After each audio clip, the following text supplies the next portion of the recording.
Hi everyone, it's Tish with Naptime Creations. Welcome back to my channel. Here's a sneak peek of what we're going to be making today. We're going to be making some more resin coasters, and this is kind of like a follow-up or a part 2 to my previous floating gold resin coaster video. If you haven't seen that, be sure to go check it out. I'll link it down below. I wanted to show you it does make a huge difference on your finished results depending on how you lay your colors down in your mold. So I'm going to be using the same colors as my previous video, same resin, TotalBoat TableTop Epoxy. I'm going to be using the Island Micas and More Surf's Up White, Mehron Gold. You can get this off Amazon, Blue Sapphire by Resin, and Milky Way Glitz and Glam Pigment by Resin.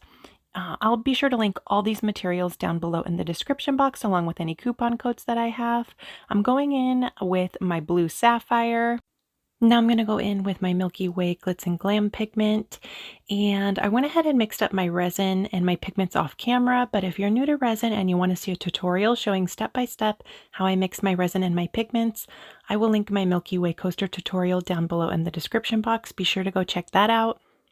I added a little bit of the Mehron Gold, and now I'm going in with the white, the Surf's Up White by Island Micas and More. I'm going to go in with my heat gun on low, just kind of warm everything up, pop bubbles, and I'm going to move some of that gold around, making sure I'm not getting too close to my mold. Don't want to overheat it because you can damage your mold, so just go really sparingly with your heat. And now I'm going to add some more of the gold and move that around with my heat gun. So on my previous floating gold resin coasters, I actually used less white, and I only added a little bit of white on top of my other colors. So be sure to go check that video out so you can see how different these turned out. They both turned out really beautiful.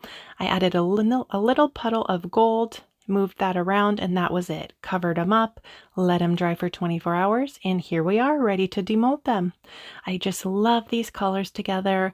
That Mehron Gold is so pretty. It's a beautiful floating gold. You can see it floats on top. Super nice and reflective. Like I said, I get it off Amazon. I'll link it down below. And my coaster molds I get from Dryer Days Art Studio. I have a coupon code for those as well. I love these molds because they only take a little over 2 ounces each of resin to fill up, so they're a really great size, and they don't take a ton of resin. Let me know what you guys think of these down in the comments. Thank you guys so much for watching this video. I hope you liked it. If you did, leave me a like, hit that thumbs up button. Don't forget to subscribe to my channel if you're not already, and be sure to go check out my previous floating gold resin coaster video. You'll be able to see how differently I laid my pigments down and how different these coasters turned out, even though I used the same resin, same colors, just a different technique, and it'll give you different results. And also, if you like this video, please go check out a few more of my other videos. That's a great way to support my channel if you go watch a few of my videos back to back. Thanks again for watching. I'll leave a few of my favorite videos right here. Just click the picture and it'll take you straight to the video. I'll see you guys soon for another video. Bye guys.